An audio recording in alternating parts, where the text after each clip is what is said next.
You're useless.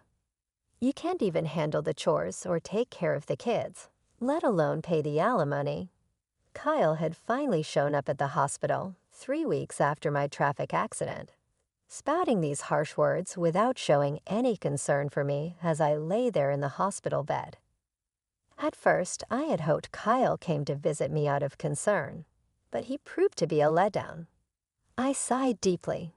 To be honest, I had already been thinking about getting a divorce. I didn't expect Kyle to bring it up now, but I guess I should be thankful. It saved us both some trouble. Fine, I agreed quickly, which surprised Kyle. Little did he know, I was already one step ahead. I wanted to tell him that I knew what he was planning and was silently laughing at him in my head. My name is Sarah. I'm a 40-year-old housewife living with my husband Kyle and our 7-year-old daughter Lisa. Kyle and I met during a group blind date and got married when I was 30. He was easy to talk to, and eventually I fell for him, and we started dating. Kyle was charming and the most handsome man at the table when we first met. When he expressed his interest in me, I felt flattered and proud. Kyle was incredibly romantic in our early days. He would surprise me with dessert plates and bouquets at fancy restaurants for my birthdays, take me on trips for our anniversaries, and write heartfelt letters at just the right moments. I felt so lucky to have him and eagerly accepted his marriage proposal, imagining a life full of surprises and excitement even after marriage. But once we were married, things took a turn. Hey Sarah, my dinner isn't ready yet. I've been working all day, and you can't even have dinner prepared when I get back. You're so lazy. Once married life began, he started demanding, like he was the master of the house, and I was supposed to be his caretaker. At first, I was shocked by the change in him. I thought he was just joking.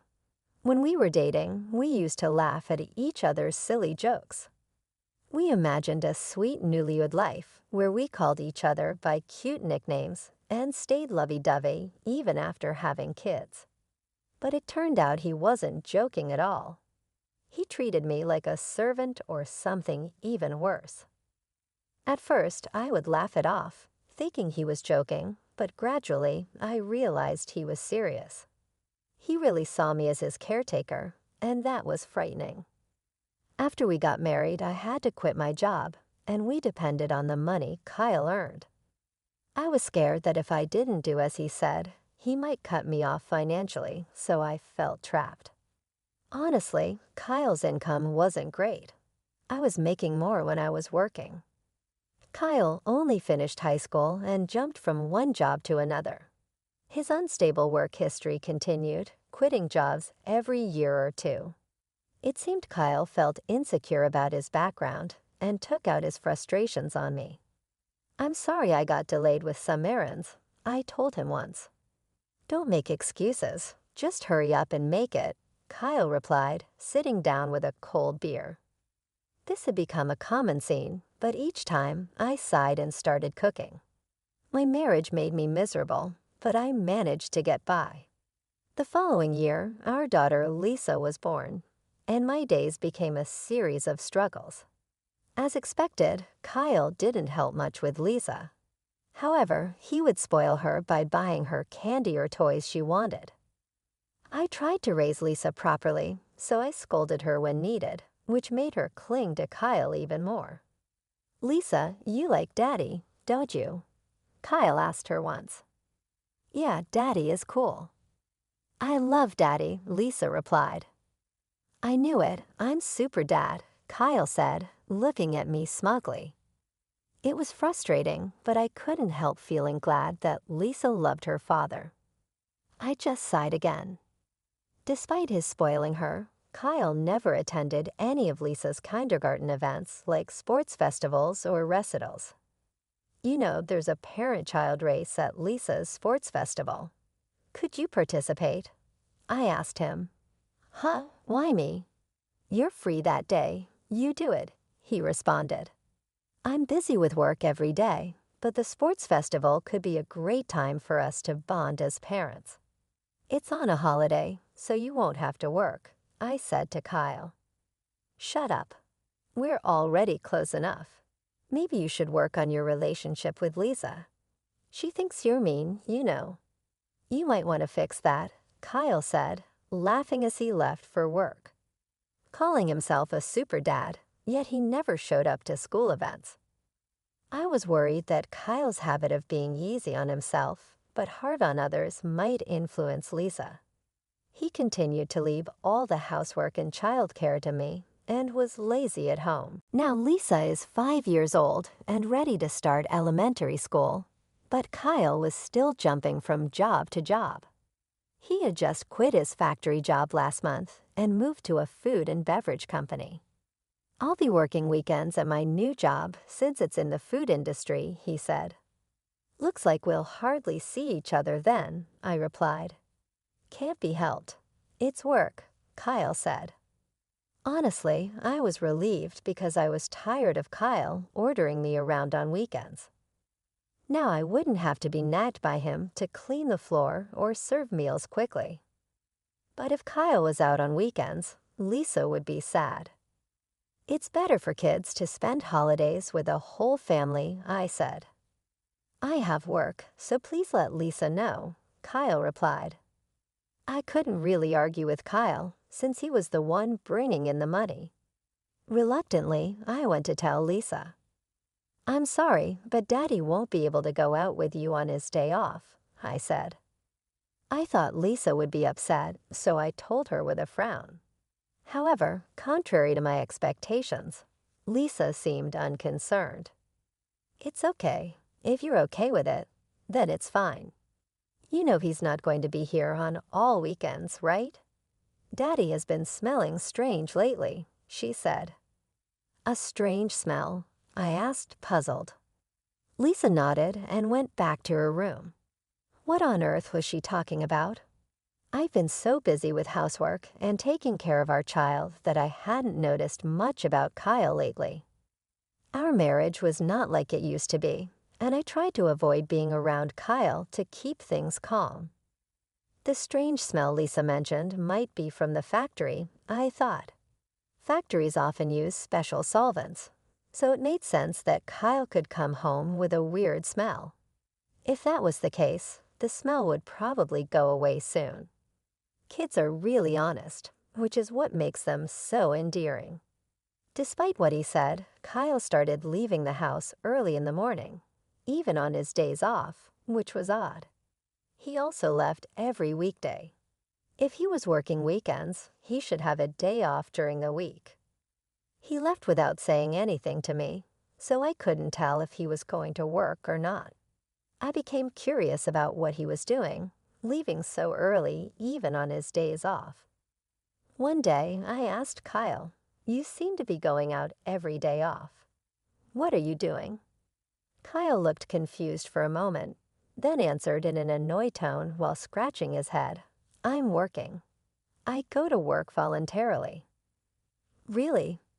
But you should take care of yourself, or your body won't hold up," I replied. "Shut up. Don't complain about my job," Kyle snapped back. I didn't understand why he got so angry when he often complained about my housework and child-rearing. I didn't believe what Kyle said. There's no way he, who usually avoids trouble, would go to work voluntarily on his days off. I knew this from watching him closely over the years. If he was that passionate about work, he would have stayed at his previous job longer. I also started paying attention to the strange smell that Lisa mentioned. Indeed, Kyle came home with a sweet, strong fragrance. This strange smell was not from the factory.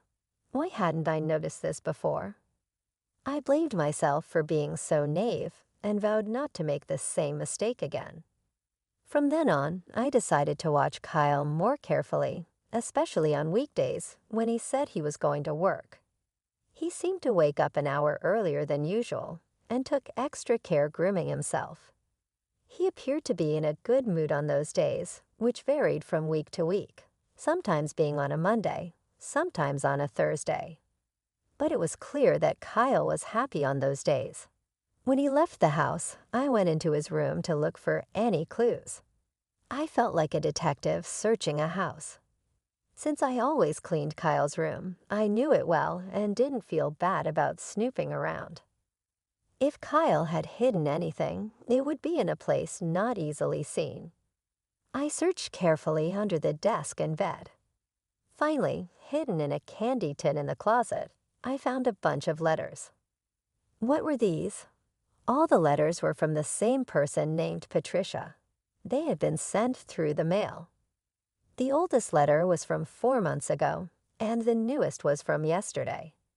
As I read the letters, I saw phrases like, "I regretted when we broke up, but now I really love you," and "I want to go back to the time when I was with you." It sounded like something a lovesick teenager would say. At first, I thought maybe Kyle's ex-girlfriend was sending these letters on her own, but then I read a line that worried me. "I'm glad you like me again. I'm looking forward to our next date." This was from last week. It looked like Kyle was seeing Patricia. Today, he was definitely up to something. I took photos of the letters with my smartphone as evidence. I thought about taking the letters, but I didn't want to make Kyle suspicious. Even with these letters, I felt I didn't have enough proof. After thinking it over, I decided to hire a private investigator to check on Kyle. 3 weeks later, the investigator gave me the results quickly. He brought photos of Kyle and Patricia close together in the park at night, and even a recording of them saying, "I love you" to each other. I accepted the facts calmly. With solid proof in hand, I went to the municipal office and came back with a divorce form.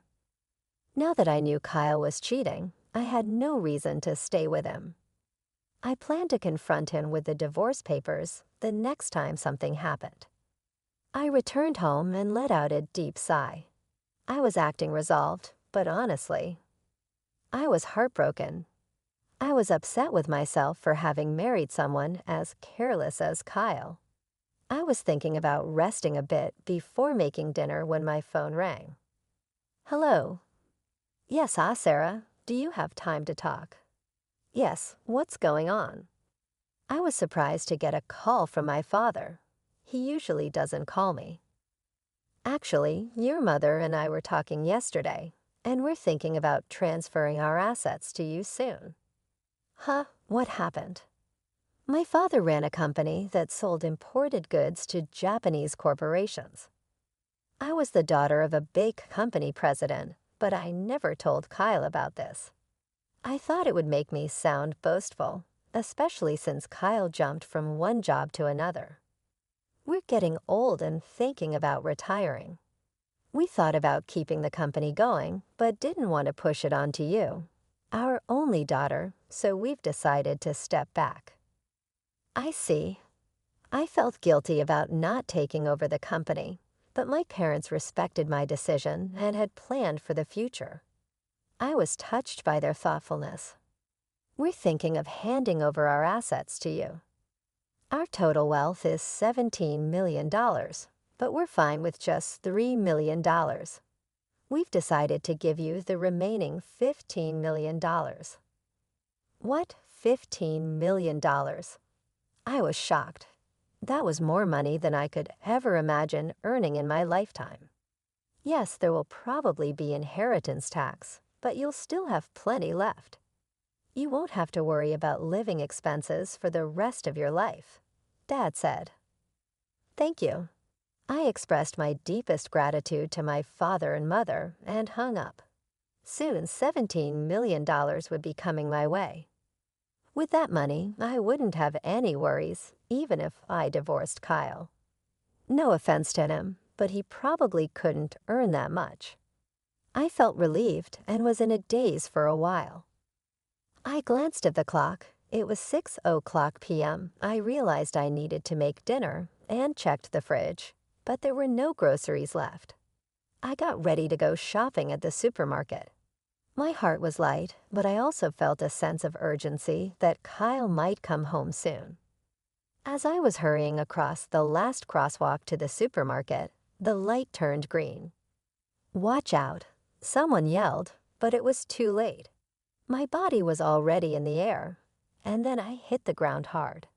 A sharp pain shot through my head, and without understanding what had happened, I lost consciousness. When I woke up, I was lying on a hospital bed. The first thing I saw when I opened my eyes were my parents and Lisa. "Sarah, thank goodness," Mom said. Lisa was crying next to me. I gently stroked her head. "You were hit by a car and broke both legs. They say it will take 5 months to fully recover." 5 months. I felt dizzy thinking about being out of action for so long. From that day on, I was stuck in a wheelchair. Although the nurses took care of me, I felt frustrated and annoyed because I couldn't use my legs. During my stay in the hospital, my parents and friends visited me. My parents were taking care of Lisa now, since Kyle was always at work. I thought that was better for her. I was glad everyone visited, but Kyle never came. I started to doubt his care, thinking, aren't we husband and wife? However, 1 week after I was hospitalized, Kyle finally showed up. "Hey, feeling good?" Kyle asked sarcastically. "Yes." "Man, it's a mess at home without me," I replied lightly. Kyle always complained about my housework as soon as he spoke, showing no empathy. I sighed, thinking he would be at least a little worried about me. "What can I do?" "I was in a car accident," I snapped back. Kyle looked at me with disdain and said, "You're useless if you can't do housework or take care of the child. That's the worst, and you should pay alimony." He said such horrible things to his hospitalized wife. Initially, I had hoped Kyle came to visit out of concern, but he was still disappointed. I sighed deeply. Honestly, I had been thinking about getting a divorce myself. I hadn't expected Kyle to bring up divorce today, but it saved me the trouble of arguing. "Sure," I said, and Kyle looked surprised when I agreed. "Unfortunately, I know what you're up to," I wanted to say, laughing inside. "Here's a divorce notice." I took out a filled-in divorce form from a bag that my mother had bought and held it in front of Kyle's face. "You already had this." Kyle was briefly confused, his eyes wide, but then he took the divorce notice from me and filled in his name and address right there. I felt relieved knowing I wouldn't have to see Kyle's face ever again.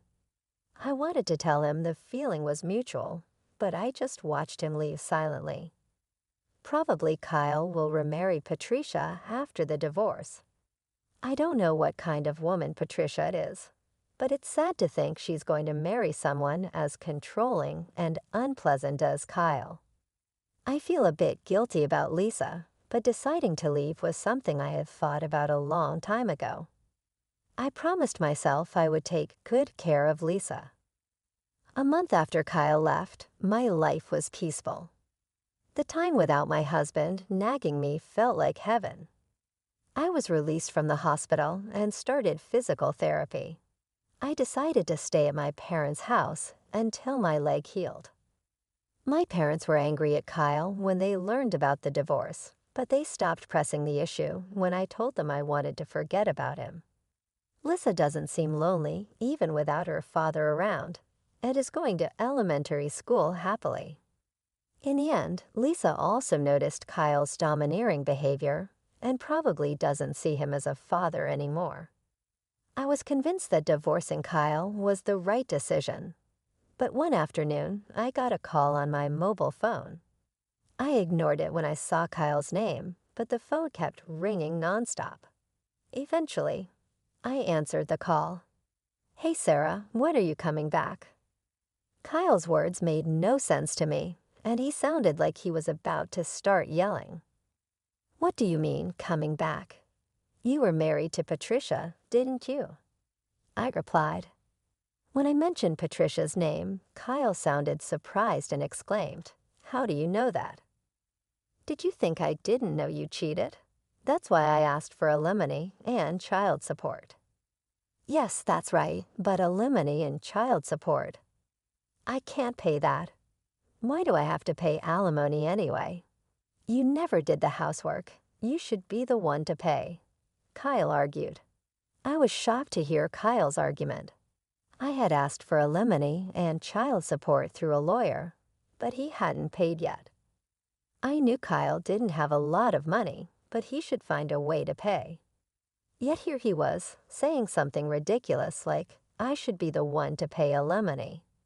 I noticed your affair and gathered evidence. Did you see it from the lawyer? It seemed that Kyle had already seen the evidence from the detective agency. That would make things easier, but him calling me was ridiculous. I wanted a divorce even before I found out about the affair because you never helped with housework or childcare, and you complained all the time. I'm not your housekeeper, you know. But it's good you're married now. You have someone else to look after you. But here's the thing. Patricia can't do housework. Before we got married, she said, leave everything to me. But once we got married, her cooking was terrible, and she didn't clean. I would have been better off with you. Marry me again. After all, you don't have any money, right? Lisa liked me too, didn't she? Kyle said, which annoyed me. What are you talking about? You divorced me and remarried. You're her partner, not my responsibility. And sorry to say, Lisa doesn't like you, and I have money. Don't lie to me. There's no way you have money. You are a housewife. You can't live without me. I had no intention of telling Kyle about the fortune I inherited from my parents, but faced with his aggressive attitude, I had no choice but to reveal it. My parents are CEOs. Recently, I inherited their assets. It's around $52 million in total, so I can live without working for the rest of my life. I could almost visualize Kyle gaping on the other end of the phone as he heard about this fortune. You're lying. There's no way you have such a huge amount of money. It's true. If you want, I can have my parents tell you. With that, Kyle finally seemed to believe my words and fell silent.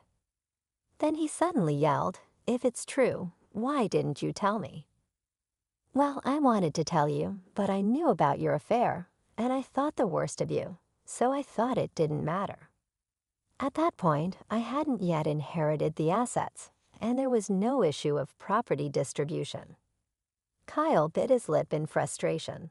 He probably never imagined I had such assets.